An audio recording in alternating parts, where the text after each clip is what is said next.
All right, we're live. Okay, we are live and well. Thank you very much. Great to see you. It's always a pleasure. I Uh, I I can't. Every time I get on the phone with you, I'm just so like it's like a joyous intensity. That's a great way I think to articulate. oh wow, Right? what a great! Here's what I see. Mhm. Uh, I have a kind of a little mantra, Mhm. and the mantra is radiate greatness, and that's what I see in you every time I see you. Ah, that's like the highest compliment. It's funny because I have a lot of different conversations because I'm very intentional with my interactions with others. And I try to describe you. I also try to Mm. describe like what we build together. It's Hmm. almost hard to explain because there's nothing that I feel stamps it because Hmm. it's evolving, right? But I Hmm. always say you are someone I aspire to be like, I look up to, I consider a mentor as well as like a sponsor. And it's Hmm. funny because the other day you said, "No, no, no, you're my peer." And that is the highest compliment from someone Oh, new. absolutely, So absolutely. Yeah, and I just got a little something that I've never gotten before, which is, oh, now you're actually a greatness radiator. I like it. I like it. So as ever, I know you carve time to build something with me every week, and I get a lot out of it, and I am starting to hear people talk to me on the side. Some are subscribed, some are not, right? Some are just viewing it casually, and I'm okay Yeah. with that. This thing will build, and it'll really get the response that I think it warrants, and I know it will Hmm. get. Yeah. Yeah. Uh, yeah. I almost have zero concern about it, except you're posting it as a service for people because it's there to share a conversation that, if you have ears to hear, might be of value of you, to you, and so on like that. But really, really, really, it's about what arises in the conversation that we have. The being of human being arises in the house of language. So we just talk. Yeah, and it's unedited. It's raw. I mean, Hmm. it was funny. I texted you and I said, "Okay, are we still on for 10? I have a curveball for you." And you said, Hmm. "Low and outside?" Low and outside, high and inside. And I am like, okay, I'll be your catcher. so this is what I was thinking about. So I've spent a good amount of time putting together curriculum for a wide array of different um, athletes, different executives at different Hmm. levels in their career. And as I'm Hmm. crystallizing this and finding the right way to communicate, I'm also challenging myself to listen to what others have done well, maybe not Hmm. so well, and then figure out how I can then take something that's been molded into what is now uniquely, mine to share to the world as well. And Hmm. I say that to highlight the fact that history has a way of repeating itself. A lot of times it's really not new. We may have a different take on things, but there's others that Hmm. have spent an unbelievable amount of time thinking through or trying and failing, and why would I not look at that, right? Hmm. So There's actually a famous saying around that. It says history doesn't actually repeat itself, but it rhymes. I do like that. Yeah. And but yeah, so I've been doing a lot of just challenging my thought process and Yes. listening to others take on organizational development, performance development, personal Yes. development, Yes. leadership development. They're all very different, but they all have wonderful intersections into this thing called life and growing into what, your life should be like a work of art, like we Yes. talk about. Yeah, So, exactly. Exactly. so I'm gonna hit it on. We're gonna go right at it. And Yeah. um I stumbled upon Simon Sinek's Oh, wonderful. speech. Wonderful. Yeah. And it was the concept of those that are not about the battle, but they're about the war, Uh-huh. meaning finite versus infinite players and how to Yes. bridge that gap. Yes, that's really a wonderful way of saying he's so good. You know what he does is he does derivative Nietzsche. So if you know Nietzsche, you know Simon Sinek, and he brings it into a modern day thing. Yeah. So here he's talking about that whole finite versus infinite, for example, which is a conversation about context versus content. Hmm. Yeah. And I think one of the things that was great about it was, and he went straight at it about Apple versus Microsoft. So this is Yep. going to be interesting for those listening in that want to understand, okay, well, what does that really mean? Or give me some examples. So he highlighted how Microsoft, right, had the vision of the competitor. They're focused on the finite, right?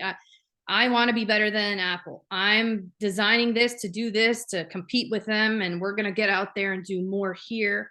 Where Apple, right, was very much focused on the longer term vision, right? We are who we are, and we're going to design our way to be unique and particular in exactly who we are. And we actually don't care that there's Microsoft out there that has 94% share of the market, because in time, truth will tell. Exactly.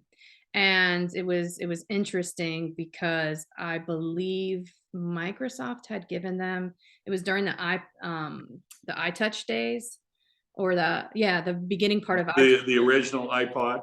no, I think it might have been the iPhone, or I'm not 100% for sure.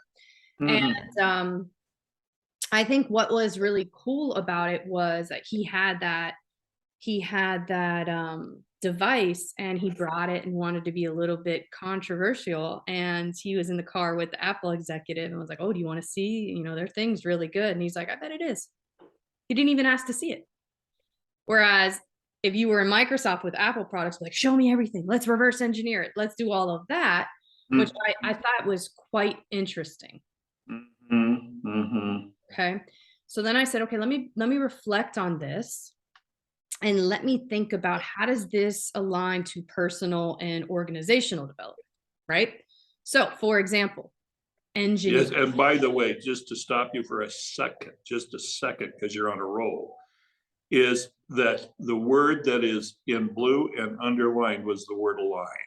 Yeah, no doubt. And we're going to talk about that. So I'm glad I intentionally put that in, because that's a key component when we talk about the intersection. So as I reflected on the organizational side of it, the personal development side of it, I'm thinking, okay, well, I get it, but I want to understand the people side of it. Like, what does that really mean?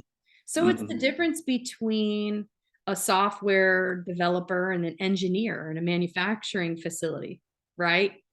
Versus someone who, is a sports player, very math oriented, A plus B equals C. They know it's going to end, right? And those are sometimes managers. They go project to project, 60, 90 days. Milestone. I hit it, move on. Don't get emotionally tied. And they get frustrated because engineers, they over engineer, right? Or they're always thinking about adding on, and they're playing more of that infinite game. They see the world very differently than maybe someone in a management position in business development, actually, right? Yeah. This amount of money at this time. Do you know anything about game theory? You've heard of game theory? Yes. Okay, so the manager is playing a zero-sum game. There's a winner and a loser. The leader is playing a non-zero positive outcome game. We all win together, or we all lose together. So it's a social, the distinction is whether is it an individual experience or is it a social experience? Yeah, and I think a lot of organizations get tied up because they don't understand their people to the core, and Exactly. and they're not putting infinite with infinite or finite with finite. Yes. Putting finite with infinite without having sponsorship around promoting the difference of thought and having discrete takeaways. Yeah, it's fatal. It's what Ken Wilber calls a category error, and it's fatal to the organization. It just actually pulls it down to a point where it's ineffective and eventually undermining, because you are a cog in a machine rather than a human being with values. And what was fascinating about all of this, the game theory, the zero sum, the finite versus the infinite, was, you know, people just want to be felt. They want to be heard. Yes. They want to know that their presence is valid and valued. Mm-hmm. Mm-hmm. And a lot of times, and I love what Simon did, he goes, "Oh, these organizations, they talk about shareholder equity in return, shareholder equity in return." Mm-hmm. That's Mm-hmm. like being in a stadium and saying you're Mm-hmm. more worried about the fans than the players. Mm-hmm. Mm-hmm. And that hit me to the core because every corporation I've been a part of, every corporation or executive I've ever interfaced with has that mentality. And in It's baked in it is, it's in the training, and it's antithetical to the humanity of who's actually the root cause of what's making the corporation a viable thing. yeah, and what's cool about it, and that's why I said, history has a way of repeating itself, right? I like to learn Mm-hmm. from others who have done it and done it well Mm-hmm. at a high degree, Mm-hmm. because if you think about this concept of shareholder equity in return and the game theory, the zero sum, the finite and the infinite player, that concept of shareholder equity was in the 70s. It was Yes. designed at that point and been so ingrained in the fabric of corporate that there hasn't been an evolution in the people organizational development side, the personal development side, that is matching kind of the technology, the changes in You're generation. exactly right. So if you go to the source, which is HR and the view, because they're the training entity, you begin to see how continuously spinning in the same kind of area that they've been since the 70s. And it gets to the point where there's no creative thought. Nothing has arisen as new idea. We live in a digital world now rather than an analog world. How do we adapt to that? We live in a post-COVID world, Mhm. post-pandemic world. How does that, how do we relate to that at the corporate level in a way that actually honors, touches, moves, inspires, and fulfills the search for meaning for the worker? Mhm. And what's interesting about how athletes intersect in this, so I'd like to bring them in. Me, Samantha Card, the former Division I softball player that played at a high level, I understand the finite game. I Mm-hmm. understand it because we played 7 innings. Whoever had the most runs at the end won the game. Yeah, Can't and not be a only finite that, but game. and then in a slightly deeper, you played X number of games in a season. So you Yeah. played the game and you suited up for the next game. Yeah. So I understand the finite game, no doubt. And I also understand the we, not me concept in the finite game, Mm-hmm. right? Mm-hmm. But in my experiences as an athlete, the we, not me, the reason I was as effective as I was, although very misunderstood, being Mm-hmm. okay, was that I understood how to flex, how to challenge, how to get someone fired up in the manner that they needed. And Mm-hmm. I may not have even known, but that they needed. Okay. Mm-hmm. And a lot of times people misunderstood me being for so too intense or too this or too that. But then we started to win games. Yeah. Yeah. So I Isn't that interesting? it is. Isn't that interesting?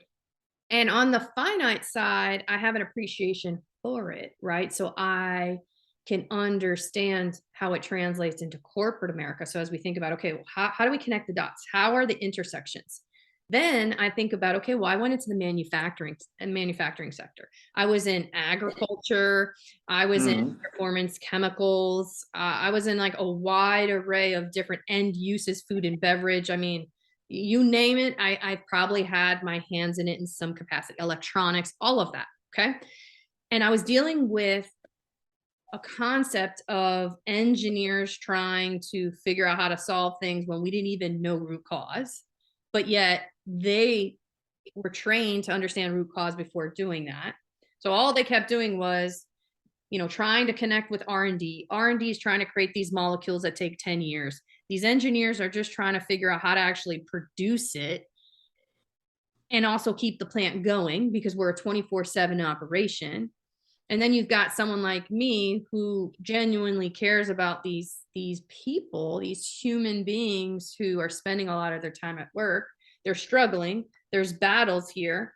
And executive thinks, oh, we're right where we need to be because we're incrementally getting better. We're incrementally getting better. But Exactly. everyone Exactly. else feels like it's firefighting.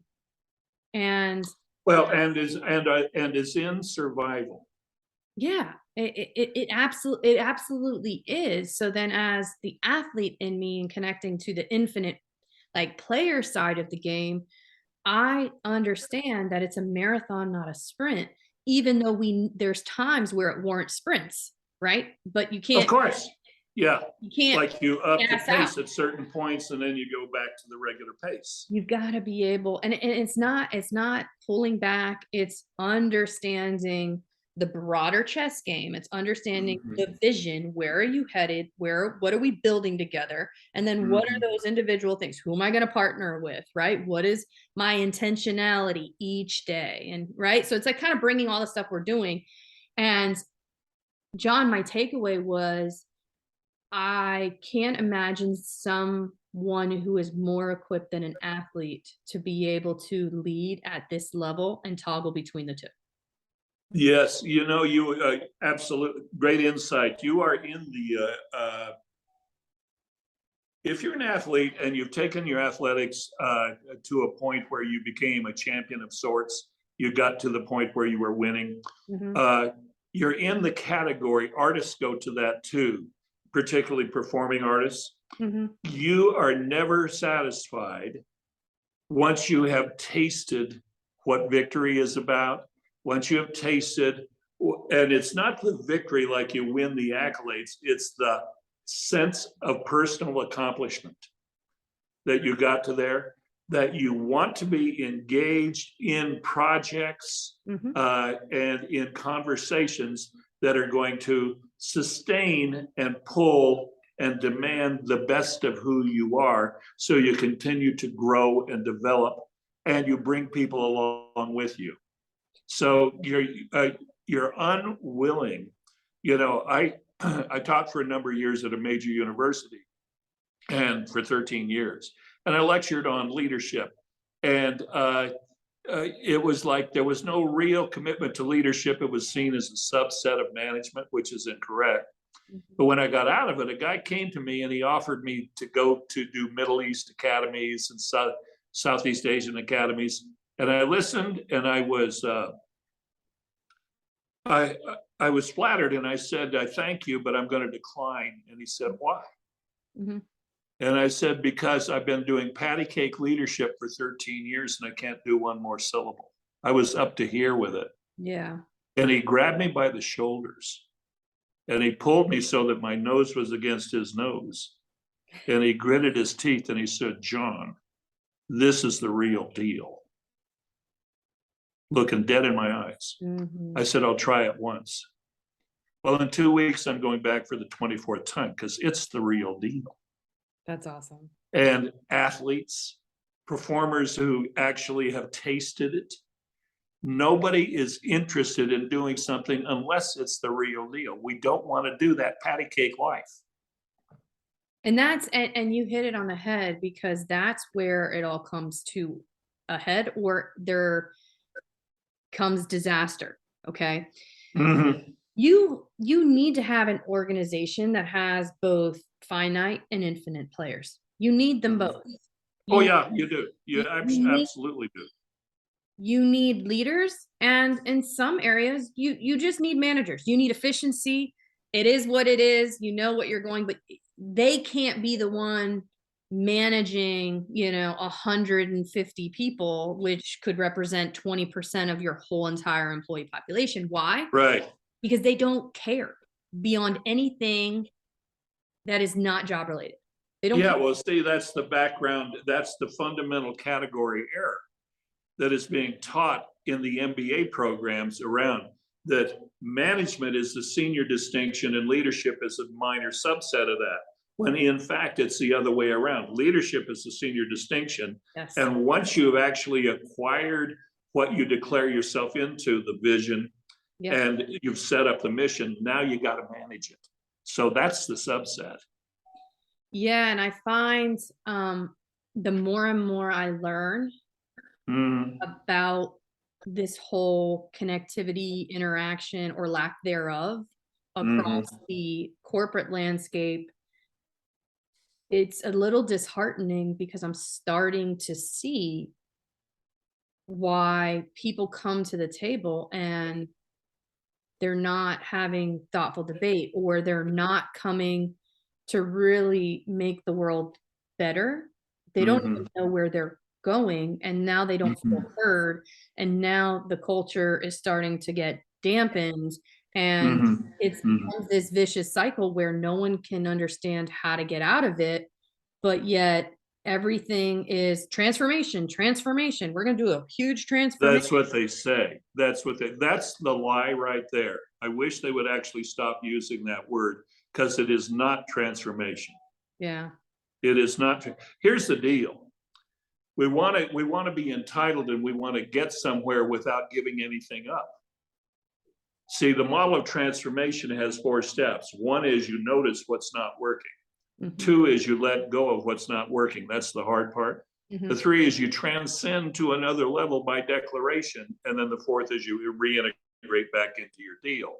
And Yep. what happens is people are like, well, I'm entitled and I'm already toasted and I'm already wonderful and everything. Just give me a little more data that'll actually give me the silver bullet, rather than getting this, Yeah. getting that they're special, that it was special for them to get where they are, and that they become so special that they're special, It's and funny. that they don't realize that they have to give up being special in the interest of being extraordinary, and that's what the athlete gets.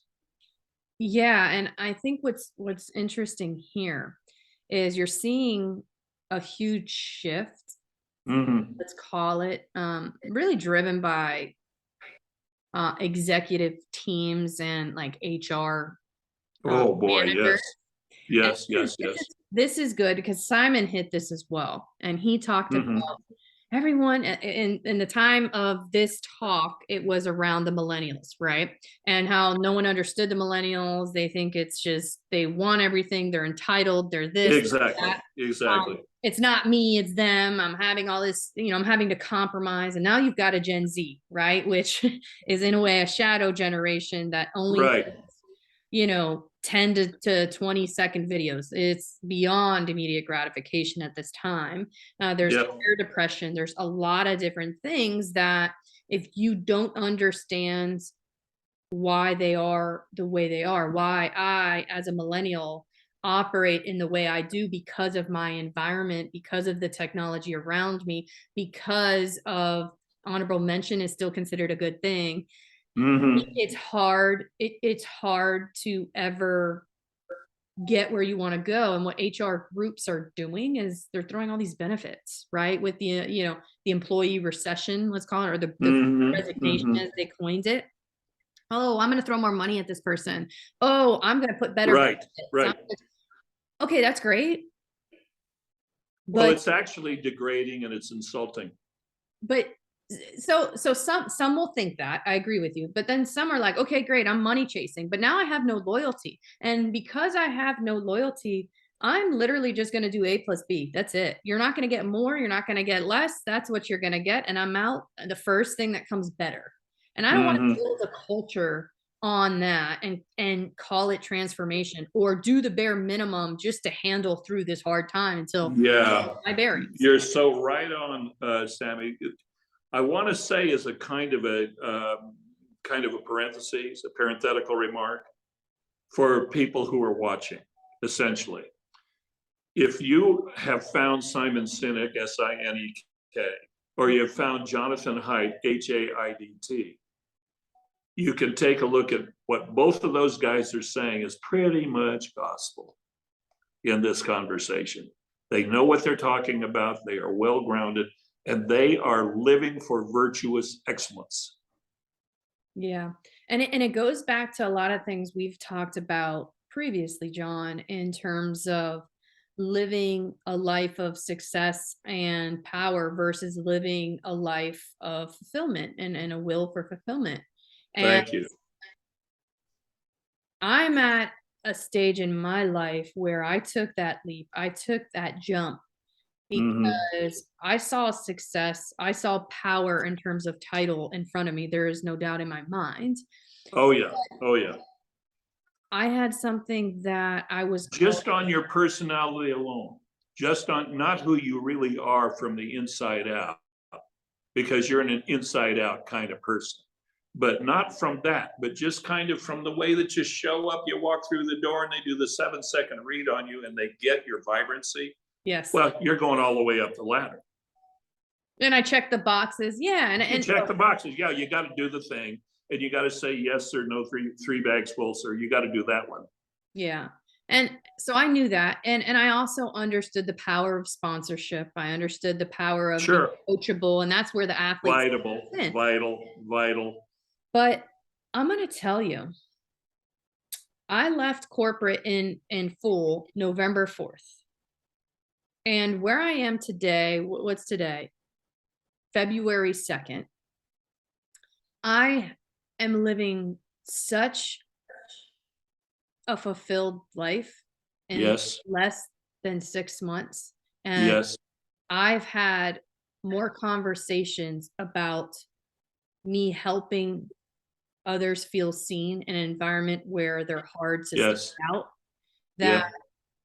I am stepping into my gift and my purpose in full. Yep. Yep.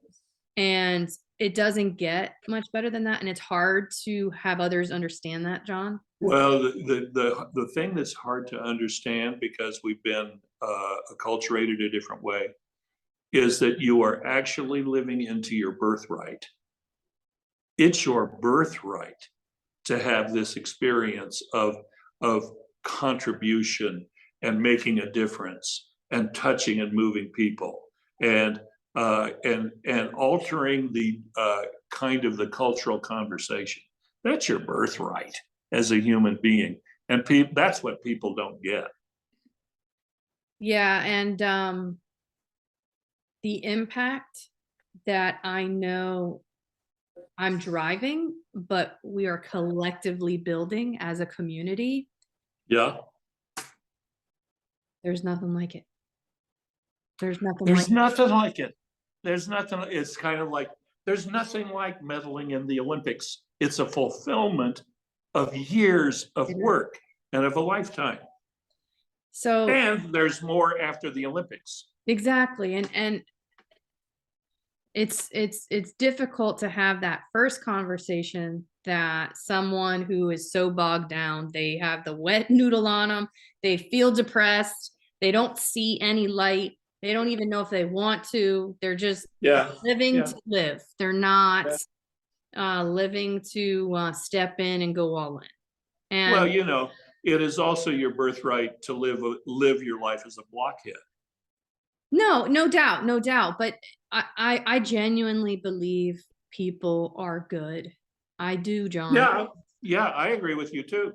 I also believe the world has conditioned itself to not let people feel good. And what they've done is we've advanced so many different things, which we've talked about this weekend, right? Where others can't, they don't know where they fit. And it's less about they don't have the appetite. They don't know where they fit and they don't have anyone around them that could at least be a door, just get them sparked a little bit. It's like they've got the wick, but they've got no lighter or spark, or they have no wood to start the fire. Yeah, yeah. And relative to that also has to do something with vision. Do I see a possible future where I could actually expand and grow and flourish? Or do I just see a future of the same old incremental until I die? That's really where the distinction is. So the battle I face now, as you know, we're rolling out all these programs, and it's just awesome, and it's for athlete by athlete, and Yes. redefining what athlete really means, and just going against the grain a bit. It's amazing, but it also goes back to what we talked about previously in terms of your ability to reach a certain group or amount within your sample size at any given time, right? Half of the square root of whatever your sample size is. And for someone like me, someone like you, Exactly. it's there's a point where you have to decipher those that just may not be ready to receive it yet, but you still don't give up. It's heartbreaking because you can see it for them. Yes. And that's going to be my battle now. See, I'm willing to put in the effort with anybody who can actually come to the place where they awaken to see the future for themselves. It's when they don't see the future for, and you look at them and you go, good Lord, this person could be so great. It's heartbreaking to see somebody actually waste the potential of their life. Yeah, and Denzel Washington, he had a speech. Denzel, did you say Denzel? Denzel. Yeah, Denzel, amazing guy. Yeah, he had a speech, and I put it on replay when I was running. And Oh, yeah. that day I probably ran like 5 miles with the same thing repeating, one thing. Okay. And he was saying, you know, imagine you're at your grave, and all your ghosts of all your unmet potential are standing around staring at you. Brutal. And it hit me because we have a society that most people will have a lot of those ghosts. You betcha. They never want to deal with it. They don't like to think about it until it's too late, and they wish they did more. Exactly. Until you don't have the energy and you don't have the wherewithal to be able to do it, because at this point, you've gotten to a point in your life where your only concern is your health. Yeah. You know, because there will come a time in your life where your only concern is going to be maintaining and managing your health issues. Yeah, and with all of the things we discuss and how it all builds upon each other and how we figure out how to uniquely carve our own path, when are you surrounded by the right people? How do you acknowledge that? How do you find your own unique brand within a big enterprise? How do you challenge yourself to move away from success and all just the money and go to fulfillment and understand that you will have impact or income? And when you think like that, you actually exponentially increase that success. This is why the athlete is such a profound candidate for this conversation, because they are used to putting in the time and the effort to fulfill on the meaning of what it is to win. Yes. It's not about the money. There's not a gold medalist on the planet that it was, that it was about. Carl Lewis, it was not about the money. Yeah. Michael Phelps, it was not about the money. It is interesting now with, NIL, name, image, likeness, and being able to be paid for that. It's skewing others in terms of their ability to stay in something. And it is clouding athletes because you don't get to pick your boss when you go into the real world, right? You've got to manage through it. That's true. And you don't outrank your boss. Right. And even your status. And I think one of the things that's it's been starting to get well received from those that I talk with. And I said, look, Mm. yeah, you're one injury away from not mattering anymore, but you give it 4 to 5 years after your career's over, sometimes even two, they're gonna Mhm. forget what you did. Not everybody's a Michael Jordan, Kobe Bryant, LeBron James. Like, not everyone's a Serena. Not everyone is, a Jenny Finch, a pitcher. You know what I mean? Like, Yeah, look at the NBA and people who follow the NBA.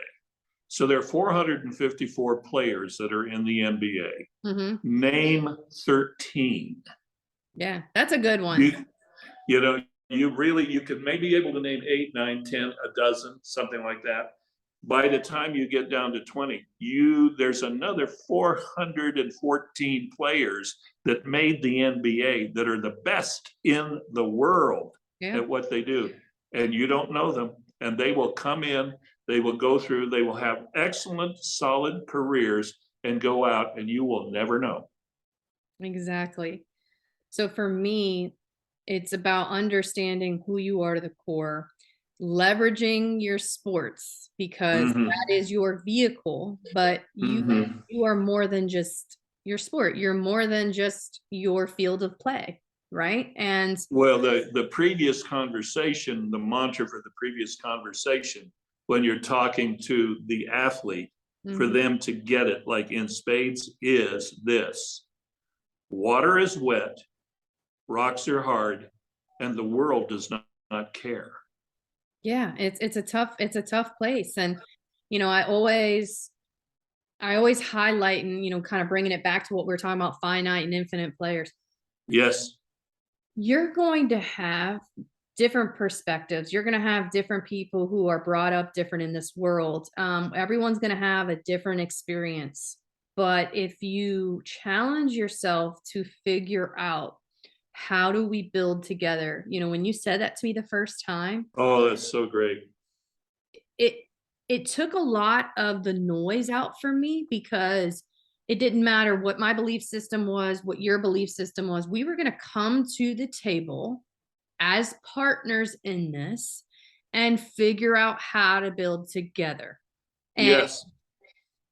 we were at And that really gets to, you're so good. This is Thursdays, and the feather on Thursday is, what are we building together? So you're touching it. So it becomes the what, how, and why of your existence.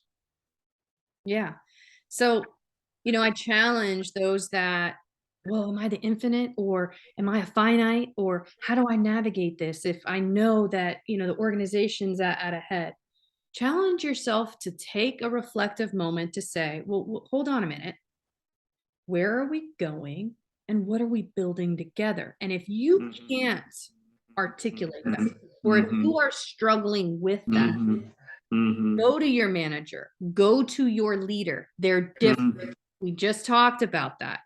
Get Mhm. them at the table.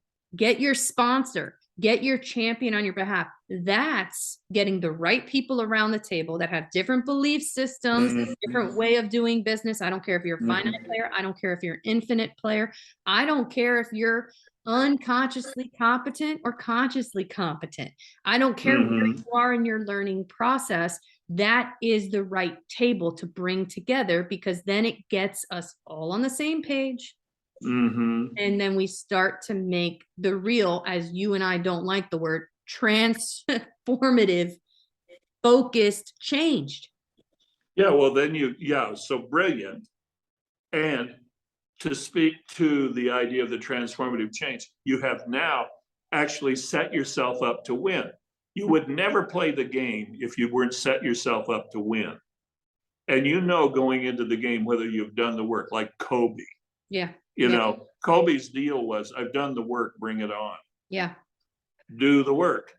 And doing the work is not only the work that you've done to build yourself as an individual to it, but who are your team? Who do you have around you? Who are your, as you said, sponsors, advisors, coaches, people who actually support you? How's your private life? Are you married? How's your marriage? Are they for you? Are you really actually building successful structures in your life with your children, with your wife, or your husband, with your social life, building a world that supports you to be the extraordinary athlete that you are. 100%. And you can't be good for others until you are good for yourself. Exactamundo, as we like to say. You can think and beat it down to, a head on performance development and organization. I want to be this, I'm going to be that. Yeah, If you yeah. don't know who you are and why you tick, your reality will catch up. Well, It you know what I like to say about all of that, you talk beating it down and my performance and all of that sort of stuff. The what I like to say about that is all of that plus $5 will buy you a latte at Starbucks. Not even these days. Yeah, Yeah, you're right. that's about how significant that is when you go into this world. So that's my passion, is to help on the personal development, into Yes, performance development, and help yes, really reinvigorate yes. organizational development. I love that, love that, love that about you. It gives a life worth living. Yeah. It really gives it. That's been, you know, it was many, many, many years ago before you were born when I woke up in my kind of middle age and I went, what is my life about really? And I got that it wasn't about money and chasing that. It was really about significant meaning given by service and contribution. Yeah. So, and who knew many years later that I would meet you and you would meet me and we would go, bing, let's have a conversation. So it's my honor. No, it's mine as well. And I'm going to leave you with one thing that we talked about before. And Okay. it's one of our favorite things. And I think you're expecting one thing, but I'm going to say something different. And I'm Uh going to say, you know what? Sometimes you just need to adapt or die. huh. You know, I know the you didn't expect that. biological, the biological imperative always in play. Always. And no, I really do believe in the Spartan mindset. So Hmm. I joke a bit, but stepping into your capacity of greatness is a choice. It is. It's your birthright and a choice. And it's really you versus you, and you can just surround yourself with the right people to help you drive your personal Exactly. development into performance Exactly. development into org. Exactly. So Exactly. Exactly. as ever, I appreciate you more than you will ever know. Oh, well, you're number one on my hit parade. So, thank you, thank you, thank you for listening me that way. It empowers me and it lifts me up. And this is one of the one or two or three conversations that I truly look forward to every week. Well, that means a lot. And as ever, I'll see you on the flip side. Yeah, I'll see you then. Ciao, Bye. ciao.